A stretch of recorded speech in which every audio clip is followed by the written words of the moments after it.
ಒಂದು ಮಾತನ್ನ ನಾವು ಆಗ ಕೇಳ್ತಿದ್ವಿ, ಈ ಪ್ಯಾರಲ್ ಸಿನಿಮಾ ಅಂತ ಏನ್ ಕರಿತೀವಿ ಅಥವಾ ಸದುದ್ದೇಶದ ಸಿನಿಮಾ ಅಂತ ಏನ್ ಕರಿತೀವಿ, ಅವು ಕಾಲ ಮುಗೀತು ಅಂತ ಹೇಳಿ. ಅಂದ್ರೆ ನಾನು ಯಾವಾಗಲೂ ಹೇಳ್ತಾ ಇರ್ತೀನಿ, ಯಾಕೆ ಅವಾಗೆಲ್ಲ ಅಭಿಚರಿ ಬರೆಯೋದಕ್ಕೆ ಕೂತ್ಕೊಂಡಿಲ್ಲ. ಎಲ್ಲ ಭಾಷೆನಲ್ಲೂ ಈಗಲೂ ಒಳ್ಳೆಯ ಸಿನಿಮಾ ಆಗ್ತಾ ಇದೆ. ಸಮಸ್ಯೆ ಇರೋದು ಹಾಗೆ ತಯಾರಾದಂಥ ಸಿನಿಮಾ ಪ್ರೇಕ್ಷಕನಿಗೆ ತಲುಪ್ತಾ ಇಲ್ಲ ಅಷ್ಟೇ. ಮುಂಚೆ ಹೇಗೆ ತಲುಪ್ತಿತ್ತು? ಪತ್ರಿಕೆಗಳ ಮೂಲಕ ತಲುಪ್ತಾ ಇತ್ತು, ಪ್ರದರ್ಶನ ಗೃಹಗಳ ಮೂಲಕ ತಲುಪ್ತಾ ಇತ್ತು. ಇವತ್ತು ಅವೆರಡು ನಮಗೆ ಲಭ್ಯ ಇಲ್ಲ. ಹಾಗಾಗಿ ಈ ಥರ ಸಿನಿಮಾ ಆಗ್ತಿಲ್ಲ ಅಂತಾರಲ್ಲ, ಅದು ಸುಳ್ಳು ಅನ್ನೋದಕ್ಕೆ ಈ ಪರಸ್ಪರ ಒಂದು ಒಳ್ಳೆಯ ಉದಾಹರಣೆ. ಎರಡು ಬಹಳ ಮುಖ್ಯ. ನಾನು ಮೊನ್ನೆ ಒಂದು ಕಡೆ ಯಾರೋ ಕೇಳಿದ್ರು, ಒಳ್ಳೆ ಸಿನಿಮಾ ಬರ್ತಾನೆ ಇಲ್ಲ ಕನ್ನಡದಲ್ಲಿ ಅಂತ. ನಾನು ಹೇಳಿದೆ, ಒಂದು 5 ಸಿನಿಮಾ ಹೆಸರು ಹೇಳ್ತೀನಿ, ಆ 5 ಸಿನಿಮಾವನ್ನ ನೀವು ಎಷ್ಟು ಜನ ನೋಡಿದಿರ ಹೇಳಿ. ಯಾರು ಕೇಳಿರಲ್ಲ ಅಷ್ಟೇ. ಪೆದ್ರೋ ಆಗ್ಬೋದು, ಶಿವಮ್ಮ ಆಗ್ಬೋದು, ಆಮೇಲೆ ಬಳೆ ಕೆಂಪ ಆಗ್ಬೋದು, ಇವೆರಡು ಹೆಸರು ಹೇಳಿದ್ದೆ. ಹಾಗಾಗಿ ಸಮಸ್ಯೆ ಇರೋದು ಫಿಲ್ಮ್ ಮೇಕರ್ಸ್ ಅಲ್ಲ, ಪ್ರೇಕ್ಷಕನಲ್ಲೂ ಅಲ್ಲ. ಈ ಮಧ್ಯ ಕೊಂಡಿ ಏನಿದೆ, ಆ ಕೊಂಡಿ ಕಳಚೋಗಿದೆ ಅಷ್ಟೆ. ಅದನ್ನ ನಾವು ಪುನಃ ಸೃಷ್ಟಿ ಮಾಡಬೇಕು. ಮುಂಚೆ ಬಹಳ ಒಂದು ಆರೋಗ್ಯಕರ ಒಂದು ಬೆಳವಣಿಗೆ ಇತ್ತು. ಹೇಗೆ ಅಂತಂದ್ರೆ, ನನ್ನ ಘಟ್ಸಾದ ಆಗಿರ್ಬೋದು, ಉಳು ಸಿನಿಮಾಗಳಾಗಿರ್ಬೋದು, ಎಲ್ಲವೂ 50 ದಿವಸ 75 ದಿವಸ, ಘಟ್ಸಾದ 75 ದಿವಸ ಹೊಡೆಯಿತ್ತು. ಜನ ಬಂದ್ರು ಅಂತಲ್ಲ, ನಮ್ಮ ಡಿಸ್ಟ್ರಿಬ್ಯೂಟರ್ಗೆ ಹೊರತು ಸುಮಾರು ಸಿನಿಮಾಗಳಿರುತ್ತೆ. ಯಾರೋ ಬರ್ತಾರೆ, ನಂಗೆ ರಾಜ್ಕುಮಾರ್ ಫಿಲ್ಮ್ ಬೇಕ್ರಿ ಅಂತ. ರಾಜ್ಕುಮಾರ್ ಫಿಲ್ಮ್ ಬೇಕಾದ್ರೆ ಈ ಫಿಲ್ಮ್ ಹಾಕಿ ಬದಲು. ಹಾಗಾಗಿ ನಮ್ಮ ಸಿನಿಮಾಗಳು ತಲುಪ್ತಾ ಇತ್ತು. ನನಗೆ ನಿಜವಾಗ್ಲೂ ನಡೀತದ ಅಷ್ಟೇ ಗೊತ್ತು. ನನಗೆ ಸಣ್ಣ ಸಣ್ಣ ಊರುಗಳಲ್ಲಿ ನಮ್ಮ ಸಿನಿಮಾ ಬೇಕು, ಒಂದು ದೊಡ್ಡ ಬಜೆಟಿನ ಸಿನಿಮಾ ಬೇಕು ಅಂದ್ರೆ ಮೊದಲು ಈ ಥರದ ಒಂದು ಸಿನಿಮಾ ಹಾಕಿ ಅಂತಿದ್ರು. ನಾವು ಸೆಂಟ್ರಲೈಸ್ ಡಿಸ್ಟ್ರಿಬ್ಯೂಷನ್ ಬಗ್ಗೆ ಬಹಳ ಕಟುವಾಗಿ ಮಾತಾಡ್ತಿದ್ವಲ್ಲ, ಅದು ನೋಡಿ ಅದರ ಅಡ್ವಾಂಟೇಜಸ್ ಇತ್ತು. ಗಾಂಧಿನಗರದಲ್ಲಿ ಕೂತ್ಕೊಂಡವರು ಅವ್ರು ನಿಮ್ಗೊಂದು ಜನಪ್ರಿಯ ಒಂದು ಅಂತನೋ ಅಥವಾ ಒಂದು ಭೂತೈನ ಮಗ ಇವು ಬೇಕು ಅಂದ್ರೆ ನೀವೊಂದು ಕಾಡು ಹಾಕಿ ಅಂತಿದ್ರು. ನೆಕ್ಸ್ಟ್ ಭೂತೈನ ಮಗ ಕೇಳ್ತೀನಿ ಅಂತ ಅನಿವಾರ್ಯವಾಗಿ ಹಾಕ್ತಾ ಇದ್ರು. ಹಾಗೆ ಅನಿವಾರ್ಯವಾಗಿ ಹಾಕೋದ್ರಿಂದ ಪ್ರೇಕ್ಷಕನನ್ನ ಒಂದು ರೀತಿಯಲ್ಲಿ ಟ್ಯೂನ್ ಅಪ್ ಮಾಡ್ತಾ ಇದ್ರು. ಒಂದು ಪ್ರೇಕ್ಷಕ ವರ್ಗ ಸೃಷ್ಟಿ ಆಗ್ತಾ ಇತ್ತು. ಇವತ್ತೇನಾಗಿದೆ, ಆ ಕೊಂಡಿ ತಪ್ಪಿರೋದ್ರಿಂದ ಪ್ರೇಕ್ಷಕ ವರ್ಗ ಇದ್ರೂ ಅವರು ನಮ್ಮ ಕಣ್ಣಿಗೆ ಬೀಳ್ತಿಲ್ಲ. ಆ ಪ್ರೇಕ್ಷಕ ವಿರುದ್ಧ ಅಭಿವೃದ್ಧಿ ಆಗಿಲ್ಲ ಅಂತ ಒಂದು ಅನೇಕ ಪ್ರಯತ್ನಗಳು ಮಾಡಿದ್ರು. ಜೋಗಿಯವರೇ ಹೇಳಿದ ಹಾಗೆ 4-5 ಪ್ರಯತ್ನ ಮಾಡಿದ್ವು. ಆದ್ರೆ ನಾವು ಬೇಸಿಕಲಿ ಫಿಲ್ಮ್ ಮೇಕರ್ಸು. ನಮಗೆ ಫಿಲ್ಮ್ ತಗೊಂಡು ಡಬಲ್ ತಗೊಂಡು ಊರೂರಿಗೆ ಹೋಗಿ ತೋರಿಸೋದು ಬಹಳ ಕಷ್ಟ ಆಗ್ತದೆ. ಇವತ್ತು ಅದು ಸುಲಭ ಆಗಿದೆ. ಇನ್ಫ್ಯಾಕ್ಟ್ ಡಿಜಿಟಲ್ ಮೀಡಿಯಂ ಬರುತ್ತೆ ಅಂತ ಅಂದಾಗಲೇ ನಾವು ಮುಂಚೆ ಏನ್ ಲೆಕ್ಕ ಹಾಕಿದ್ದು ಅಂತಂದ್ರೆ, ಸ್ಟುಡಿಯೋ ಸಿಸ್ಟಮ್, ಇದು ಥಿಯೇಟರ್ ಸಿಸ್ಟಮ್ ಹೋಗಿ OTT ಬಂದಾಗ ಅಥವಾ ಡಿಜಿಟಲ್ ಇದು ಬಂದಾಗ ಯಾರು ಎಲ್ಲಿ ಬೇಕಾದ್ರೂ ಕೂತ್ಕೊಂಡು ನೋಡ್ಬೋದು. ನ್ಯೂಯಾರ್ಕ್ ಅಲ್ಲಿ ಕೂತ್ಕೊಂಡು ಇವತ್ತು ಆ ಸಿನಿಮಾ ನೋಡ್ಬೋದು ಅಂತ. ಅಂಥದ್ದು ಆಗ್ಲಿಲ್ಲ ನೋಡಿ, ಅದು ನಮ್ ದುರಂತ. ಅಂಥದ್ದು ಒಂದು ಸಾಧ್ಯತೆ ಮಾಡುವ ಒಂದು ಕೆಲಸ ಇದು. ಹಾಗಾಗಿ ಈ ಪರಸ್ಪರ ಏನಿದೆ ಬಹಳ ದೊಡ್ಡ ಪ್ರಯೋಗ ಅಂತ ನನಗೆ ಅನಿಸ್ತಾ ಇದೆ. ಅದು ಯಶಸ್ವಿ ಆಗಬೇಕು. ಎರಡನೇದು, ಈ 2 ಸಿನಿಮಾಗಳ ಬಗ್ಗೆ ಒಂದು ಮಾತು ಹೇಳಲೇಬೇಕು. ಒಂದು, ಚಂಪಾ ಶೆಟ್ಟಿಯವರ ಈ ಕೋಡಿ ಹೆಸರು ಇದೆಯಲ್ಲ,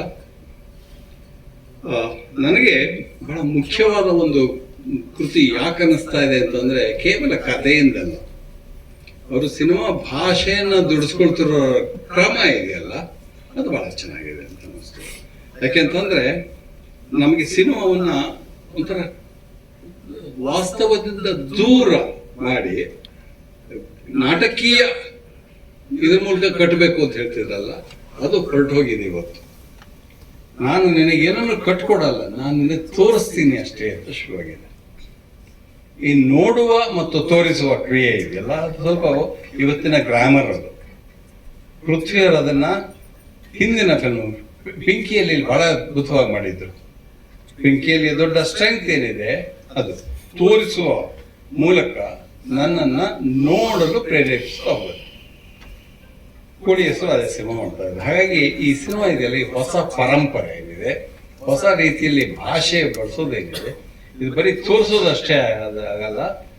ಪೃಥ್ವಿಯವರೇ ಮತ್ತೆ ಚಕ್ಕ ಅವರೇ ಬರೀ ತೋರಿಸಿದ ಪ್ರಯೋಜನ ಆಗಲ್ಲ. ಇದ್ರ ಜೊತೆಗೆ ಇದ್ರ ಬಗ್ಗೆ ಆಗಾಗ ಹೇಗೆ ಇದನ್ನು ನೋಡಬೇಕು ಅನ್ನೋದು ಕೂಡ ನಾವು ಹೇಳಬೇಕಾಗತ್ತೆ. ಇದು ಈ ಎಷ್ಟೋ ಸಲ ಕೇಳ್ತಾರೆ, ನೀವೇ ಸಿನಿಮಾ ಮಾಡ್ಕೊಂಡು ನೀವೇ ಕಾದಂಬರಿ ನೀವೇ ಮಾಡ್ಬೇಕಾ ಅಂತ. ಆದ್ರೆ ಇವತ್ತು ಅದು ಅನಿವಾರ್ಯ ಆಗಿಬಿಟ್ಟಿದೆ, ಅನಿವಾರ್ಯ ಆಗಿದೆ. ಯಾಕಂತಂದ್ರೆ ಇವತ್ತು ಹೊಡೆತ ಬಡ್ತ ಆ ಕ್ರೌರ್ಯ ಅದರ ನಡುವೆ ಈ ತರ ಏನು ಇಲ್ಲದೆ ಒಂದು ಇದ್ದೊಡ್ದಾಗ ಇದು ಯಾಕೆ ನೋಡ್ಬೇಕು ಅನ್ಸ್ಬೋದು. ಆದ್ರೆ ಕ್ರೌರ್ಯ ನಮ್ಮನ್ನ ವಾಸ್ತವದಿಂದ ದೂರ ಹೋಗುತ್ತೆ, ಇವು ನಮ್ಮನ್ನ ವಾಸ್ತವಕ್ಕೆ ತೋರಿಸುವ ಪ್ರಯತ್ನ. ವಾಸ್ತವನ್ನ ನೋಡಿ ಇಲ್ಲೊಂದು ವಾಸ್ತವ ಇದೆ, ಅದನ್ನ ಯಾಕೆ ಗಮನಿಸ್ತಾ ಇಲ್ಲ ಅಂತ ಆ ತರ ಮಾಡ್ತಾ ಇದ್ದಾರೆ. ಆ ಕಾರಣಕ್ಕಾಗಿ ಇವೆಲ್ಲ ಬಹಳ ಮುಖ್ಯವಾಗ್ತಾ ಹೋಗುತ್ತೆ. ಅದನ್ನ ಇದೊಂದು ಮೊದಲ ಹೆಜ್ಜೆ ಅಂತ ಇಟ್ಕೋಬಹುದು. ಇದು ತುಂಬಾ ಯಶಸ್ವಿ ಆಗೋದು ಬಹಳ ಮುಖ್ಯ. ಯಾಕಂತಂದ್ರೆ ಈ ಯಶಸ್ವಿ ಬರೀ ಪೃಥ್ವಿಯವರ ಯಶಸ್ವಿ ಆಗಲ್ಲ ಅಥವಾ ಶಂಪವರ ಯಶಸ್ವಿ ಆಗಲ್ಲ. ಅದು ಕನ್ನಡದಲ್ಲಿ ಈ ತರ ಸಿನಿಮಾ ಮಾಡೋದ್ರೆ ಎಲ್ಲರಿಗೂ ಒಂದು ಹೊಸ ಹೆಜ್ಜೆ, ಹೊಸ ಹಾದಿ ಸಿಗ್ತಾ ಹೋಗುತ್ತೆ. ಹಾಗಾಗಿ ಇದನ್ನ ಮಾಡೋದು ಅವರಿಬ್ಬರ, ಯಶಸ್ವಿ ಮಾಡೋದು ಅವರಿಬ್ಬರ ಅಥವಾ ತಂಡದ ಕರ್ತವ್ಯ ಅಲ್ಲ, ನಮ್ಮೆಲ್ಲರ ಕರ್ತವ್ಯವೂ ಆಗಬೇಕು ಅಂತ ಹೇಳಿ ನಾವೆಲ್ಲ ಅದಕ್ಕೆ ಕೈ ಜೋಡಿಸೋಣ ಅಂತ ಈ ಸಂದರ್ಭದಲ್ಲಿ ಹಾರೈಸ್ತೀನಿ.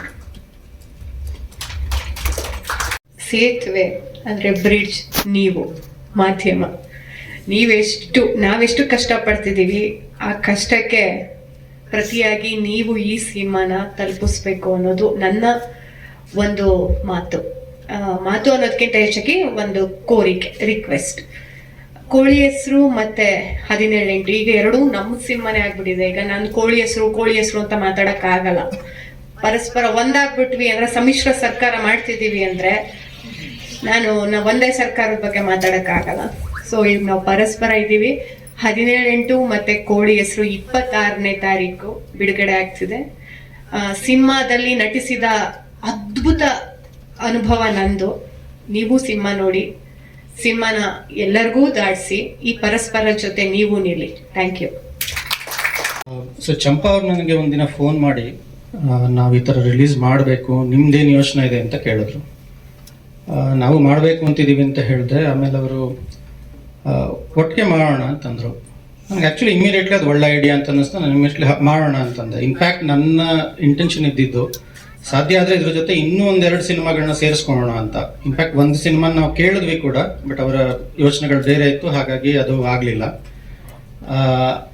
ಓಕೆ, ಒಂದು ಫಿಲ್ಮ್ನ ಒಟ್ಟಿಗೆ ರಿಲೀಸ್ ಮಾಡ್ತೀವಿ, ನಾವೇನೋ ನಮ್ಮ ಏನು ಮಾರ್ಕೆಟಿಂಗ್ ಬರ್ಡನ್ ಅಂತ ಏನಿರುತ್ತಲ್ಲ ಅದು ನಾವಿಬ್ರು ಹಂಚ್ಕೋತೀವಿ, ಈ ರೀತಿ ಒಂದೇ ವೇದಿಕೆ ಹಂಚ್ಕೋತೀವಿ, ಅದೆಲ್ಲ ಸರಿ.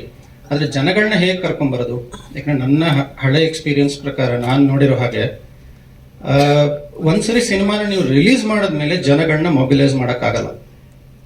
ಓಕೆ, ನಿಮ್ಮಲ್ಲಿ ಯಾರೋ ದೊಡ್ಡ ಸ್ಟಾರ್ ಇದ್ದಾರೆ ಅಂದರೆ ಅದ್ರ ಕತೆ ಬೇರೆ, ಇಲ್ಲ ಅಂತಂದರೆ ಆಗೋದೇ ಇಲ್ಲ. ಸೊ ಅವಾಗ ನನಗೆ ಯೋಚನೆ ಬಂದಿದ್ದು ಈ ಥರ ಒಂದು ಕ್ರೌಡ್ ಫಂಡಿಂಗ್ ಶುರು ಮಾಡೋಣ ಅಂತ. ಈ ಕ್ರೌಡ್ ಫಂಡಿಂಗ್ನಲ್ಲಿ ಅದು ವೆಬ್ಸೈಟ್ ನಾನು ನಿಮ್ಗೆ ಹೇಳ್ತೀನಿ, ಇದು ಪರಸ್ಪರ.live ಅಂತ ಹೇಳಿ. ನಾವಿಲ್ಲಿ ಏನು ಮಾಡ್ತಾ ಇದ್ದೀವಿ ಅಂತಂದರೆ, ಈ ಒಂದು ತಿಂಗಳು ಆ್ಯಕ್ಚುಲಿ ನಾವು ಶುರು ಮಾಡಿ 15 ದಿನ ಆಗಿದೆ. ಇನ್ನೂ ನಮ್ಮ ಹತ್ರ ಏನು ಒಂದು 25 ದಿನ ಇದೆಯಲ್ಲ, ಅದರಲ್ಲಿ ನಾವು ಇನ್ನೂ ಹೆಚ್ಚು ಜನಗಳನ್ನ ಮೊಬಿಲೈಸ್ ಮಾಡಿ ಅವ್ರು ಆಲ್ರೆಡಿ ಟಿಕೆಟ್ಗಳನ್ನ ತಗೊಳ್ಳೋ ಹಾಗೆ ನಾವು ಈ ಪರಸ್ಪರ ಮೂಲಕ ಮಾಡ್ತಾ ಇದ್ದೀವಿ. ಇನ್ಫ್ಯಾಕ್ಟ್ ಇದೊಂದು ಸಕ್ಸಸ್ ಆದರೆ ಮುಂದೆ ಇದೇ ಒಂದು ವೇದಿಕೆಯನ್ನು ಬಳಸ್ಕೊಂಡು, ಪರಸ್ಪರನೇ ಬಳಸ್ಕೊಂಡು ಬೇರೆ ಸಿನಿಮಾಗಳನ್ನ ಕೂಡ ಪ್ರತಿ ವರ್ಷ ಒಂದು ಫೆಸ್ಟಿವಲ್ ತರ ರಿಲೀಸ್ ಮಾಡ್ಬೋದು.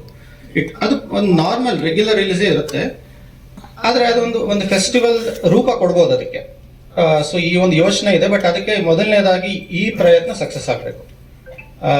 ಅಕ್ಷತಾ ಹೇಳಿದಾಗೆ ಇವತ್ತು ನಮ್ಮ ಪ್ರೆಸ್ನಿಂದ ಬಂದಿರೋ ಸ್ನೇಹಿತರಿಗೆ ನಾವು ಕೇಳ್ಕೊಳ್ಳೋದು ಅದನ್ನೇ, ಈ ವಿಷಯ ಜನಗಳಿಗೆ ತಲುಪೋ ಹಾಗೆ ಮಾಡಿ ಅಷ್ಟಾದ್ರೆ ಅರ್ಧ ಕೆಲಸ ಆದ ಹಾಗೆ.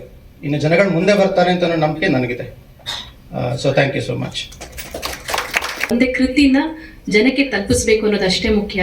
ಆ ಥರ ಎರಡೂ ತಂಡ ನಾವು ಕೆಲಸ ಮಾಡ್ತಾ ಇದ್ದೀವಿ. ಆಗಲೇ ಪೃಥ್ವಿ ಸರ್ ಹೇಳಿದಾಗೆ ನಮ್ಮ ಎರಡೂ ಸಿನಿಮಾ ಜಗತ್ತಿನಾದ್ಯಂತ ಆಲ್ಮೋಸ್ಟ್ 17ರಿಂದ 18ಕ್ಕೂ ಹೆಚ್ಚು ದೊಡ್ಡ ದೊಡ್ಡ ಪ್ರತಿಷ್ಠಿತ ಫಿಲ್ಮ್ ಫೆಸ್ಟಿವಲ್ಗಳಲ್ಲಿ ಭಾಗವಹಿಸಿತು.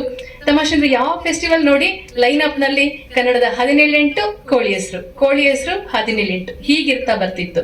ಮತ್ ಪ್ರಶಸ್ತಿ ಕೂಡ ಅಷ್ಟೇ. ಆಗ್ಲೇ ಪ್ರಿಯಾ ಹೇಳಿದ್ರು, ಯಾವ್ದೋ ಒಂದ್ರಲ್ಲಿ ಅವರಿಗೆ ಬೆಸ್ಟ್ ಡೈರೆಕ್ಟರ್ ಬಂದ್ರೆ ನಮ್ ಬೆಸ್ಟ್ ಫಿಲಮ್, ಅಥವಾ ನಮಗ್ ಬೆಸ್ಟ್ ಫಿಲಮ್ ಬಂದಾಗ ಅವ್ರಿಗೆ ಬೆಸ್ಟ್ ಡೈರೆಕ್ಟ್ರು, ಬೆಸ್ಟ್ ಆಕ್ಟ್ರೆಸ್, ಹೀಗೆ ಹಂಚ್ಕೊಳ್ತಾ ಹೋದ್ವಿ. ಇದೆಲ್ಲ ಮುಗೀತು, ಇನ್ನೇನ್ ಫೆಸ್ಟಿವಲ್ ಮುಗೀತು ಅನ್ನೋ ಹೊತ್ತಿಗೆ ಏನ್ ಮಾಡ್ಬೇಕು, ಇದನ್ನ ಜನಕ್ಕೆ ಹೇಗೆ ತಲುಪಿಸ್ಬೇಕು ಅಂತ ಯೋಚನೆ ಮಾಡ್ತಾ ಕೂತಿದ್ದಾಗ ಬೇರೆ ಏನಕ್ಕೋ ಪೃಥ್ವಿ ಸರ್ ಕಾಲ್ ಮಾಡಿದಾಗ ನಾನು ಕೇಳಿದ್ ಹೌದು ಈಗ ಒಟ್ಟಿಗೆ ರಿಲೀಸ್ ಮಾಡೋಣ ಸರ್ ಅಂತ. ಅವಾಗ ಬಟ್ ನನಗೇನು ಕಲ್ಪನೆ ಇರಲಿಲ್ಲ. ಆದ್ರೆ ಆ ಆಶೆಯನ್ನ ಪಟ್ಟಂತ ಪೃಥ್ವಿ ಸರ್ ಹಿಡ್ಕೊಂಡು ಬಹಳ ದೊಡ್ಡದಾಗಿ ಯೋಚನೆ ಮಾಡಿಬಿಟ್ರು. ಹೀಗೆ ಪರಸ್ಪರ ಅಂತ ಒಂದು ಯೋಜನೆ ಮಾಡಿಕೊಂಡು parasparah.live ಅನ್ನೋ ವೆಬ್ಸೈಟ್ ಮುಖಾಂತರ ಈಗಲೇ ಟಿಕೆಟ್ ಅನ್ನ ಸೇಲ್ ಮಾಡೋದು.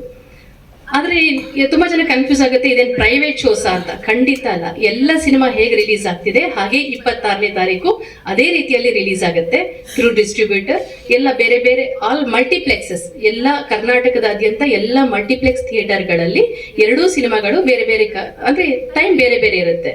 ಹೀಗೆ ರಿಲೀಸ್ ಆಗ್ತಾ ಹೋಗುತ್ತೆ. ಈಗಲೇ ಟಿಕೆಟ್ ತಗೊಂಡವ್ರಿಗೆ ನಾವೇನ್ ಮಾಡ್ತೀವಿ, ರಿಲೀಸಿನ ಹಿಂದಿನ ದಿನ ಪ್ರತಿಯೊಬ್ಬರಿಗೂ ಕಾಲ್ ಮಾಡಿ ನಿಮ್ಗೆ ಯಾವ ಥಿಯೇಟರ್ ಅಲ್ಲಿ ಬೇಕು ಅಂತ ಕೇಳಿ ನಾವೇ ಅವರಿಗೆ ಬುಕ್ ಮಾಡಿಕೊಡುವಂತ ವ್ಯವಸ್ಥೆ ಮಾಡಿದೀವಿ. ಸೊ ನೀವು ಕೇಳ್ಬೋದು, ಯಾಕೆ ಹಂಗಾರೆ ನಾವು ಬುಕ್ ಮೈ ಶೋ ನಲ್ಲೇ ಮಾಡ್ಕೋಬಹುದಲ್ವಾ, ಈಗಲೇ ಯಾಕೆ ಮಾಡ್ಬೇಕು ಅಂತ ಪ್ರಶ್ನೆ ತುಂಬಾ ಜನಕ್ಕಿರುತ್ತೆ. ಅದಕ್ಕೆ ಉತ್ತರ ಏನಂತ ಹೇಳಿದ್ರೆ, ಅದರಿಂದ ನಿಮಗೆ ಲಾಭ ಏನು ಇರ್ಲಿಕ್ಕಿಲ್ಲ, ಆದ್ರೆ ನಮಗೆ ಲಾಭ ಏನಂದ್ರೆ ಈಗಾಗ್ಲೇ ನೋಡಿ ಹತ್ತತ್ರ 300 ಟಿಕೆಟ್ಸ್ ಆಗಿದೆಯಲ್ಲ ಪೃಥ್ವಿ ಸರ್, 300ಕ್ಕೂ ಹೆಚ್ಚು ಟಿಕೆಟ್ ಈಗಲೇ ಸೇಲ್ ಆಗಿದೆ. ನಮ್ಗೊಂದು ಭರವಸೆ, ಧೈರ್ಯ ಬಂದಿದೆ. ಇಷ್ಟು ಜನ, ಯಾಕಂದ್ರೆ ನಿಮ್ಗೆ ಗೊತ್ತಿದೆ ಕಮರ್ಷಿಯಲ್ ಸಿನಿಮಾಗಳಿಗೆ ಕೂಡ ಭಾನುವಾರ ಹೋದಾಗ್ಲೂ 3 ಜನ 4 ಜನ ಇರುವಂತ ಸಂದರ್ಭದಲ್ಲಿ ನಮ್ಮ ಸಿನಿಮಾಗೆ ಜನನ ಎಕ್ಸ್ಪೆಕ್ಟ್ ಮಾಡೋದು ಕಷ್ಟ. ಆದ್ರೆ ನಾವೀಗ ಧೈರ್ಯವಾಗಿ ಹೇಳ್ಕೋಬಹುದು, ಆಲ್ರೆಡಿ 300 ಟಿಕೆಟ್ ನಾವು ಸೇಲ್ ಮಾಡಿದೀವಿ. ನಮ್ಮ 5,000 ಟಿಕೆಟ್ ನಮ್ದು ಟಾರ್ಗೆಟ್ ಆಗ್ಬೇಕು, ಆಗತ್ತೆ ಅನ್ನೋ ಭರವಸೆ ಇದೆ ನಿಮ್ಮೆಲ್ಲರ ಸಹಕಾರದಿಂದ. ಸೊ ಹಾಗಾಗಿ ನಾವು ಈ ಯೋಜನೆಯನ್ನ ಮಾಡಿ ಮುಂಚೆನೆ ಟಿಕೆಟ್ ಅನ್ನ ಬುಕ್ ಮಾಡಿಸ್ಕೊತಾ ಇದೀವಿ. ಇಷ್ಟೇ ಅಲ್ಲ, ಇದೇ ರೀತಿ ಜಿಲ್ಲೆಗಳಿಗೂ ಹೋಗ್ತೀವಿ. ಎಲ್ಲೆಲ್ಲಿ ಮಲ್ಟಿಪ್ಲೆಕ್ಸಸ್ ಇದೆಯೋ ಎಲ್ಲ ಕಡೆ ಹೋಗಿ ನಮ್ಗೆ ಸಾಧ್ಯವಾದಷ್ಟು ಪ್ರಚಾರ ಮಾಡ್ತೀವಿ. ಇನ್ನೊಂದು, ನಾವೀಗ ಪರಸ್ಪರ ಅಂತ ತುಂಬಾ ನಮ್ಗೆ ಇಬ್ರು ಸೇರಿದೀವಿ ಅಂದ ತಕ್ಷಣ ಹೇಗೆ ಎರಡು ಸೇರಿ ಏನ್ ಕೆಲಸ ಮಾಡ್ತಿದ್ದೀರಿ ಅಂದ್ರೆ ಬೇರೆ ಏನೂ ಅಲ್ಲ, ಪ್ರಚಾರವನ್ನ ನಮ್ಗೆ ರಿಲೀಸ್ಗೆ ತಗಲುವ ವೆಚ್ಚವನ್ನ ಇಬ್ರು ಕೂಡ ಶೇರ್ ಮಾಡ್ಕೋತಾ ಇದೀವಿ. ಇಬ್ರು ಈಗ ನಮ್ಮ ಸಿನಿಮಾ ಪ್ರಚಾರ ಮಾಡ್ತಾ ಜೊತೆಲಿ ಅವ್ರ ಸಿನಿಮಾ ಪ್ರಚಾರ ಆಗ್ತಾ ಇದೆ, ಅವ್ರ ಸಿನಿಮಾ ಅವ್ರು ಪ್ರಚಾರ ಮಾಡುವಾಗ ಜೊತೆ ನಮ್ಮ ಸಿನಿಮಾ ಪ್ರಚಾರ ಆಗ್ತಾ ಇದೆ. ನನ್ ಖುಷಿ ಏನಪ್ಪಾ ಅಂತ ಹೇಳಿದ್ರೆ, ಈ ಯೋಜನೆ ಬಂದ ತಕ್ಷಣ ನಾನು ನಮ್ಮ ಸುಧೀಂದ್ರ ವೆಂಕಟೇಶ್ ಅವ್ರನ್ನ ಹೆದರಿಕೆ ಇತ್ತು, ನೀವೆಲ್ಲ ಹೇಗೆ ಅದನ್ನ ಅಕ್ಸೆಪ್ಟ್ ಮಾಡ್ತಿರೋ ಅಂತ. ಕೇಳಿದ ತಕ್ಷಣ ಬಹಳ ಒಳ್ಳೆ ಐಡಿಯಾ ಮೇಡಮ್, ಮಾಡಿ ಇದ್ರು.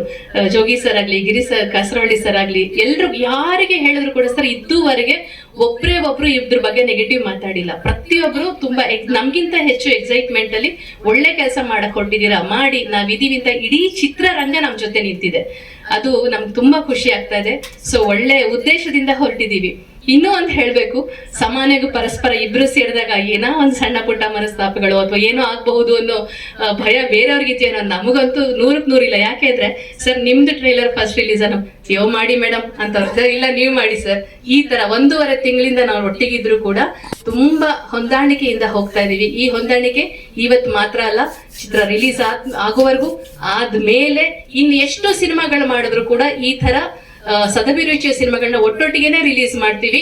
ನಮ್ಮ ಜೊತೆ ಇನ್ನೊಂದಷ್ಟು ಚಿತ್ರಗಳು ಸೇರ್ಕೊಳ್ಳಿ. ಮುಂದಿನ ವರ್ಷಗಳಲ್ಲಿ 3, 4, 5 ಈ ತರ ಚಿತ್ರಗಳನ್ನ ಒಟ್ಟೊಟ್ಟಿಗೆ ಪರಸ್ಪರದ ಮೂಲಕ ರಿಲೀಸ್ ಮಾಡುವಂತ ಪ್ರಯತ್ನ ಮಾಡ್ತೀವಿ.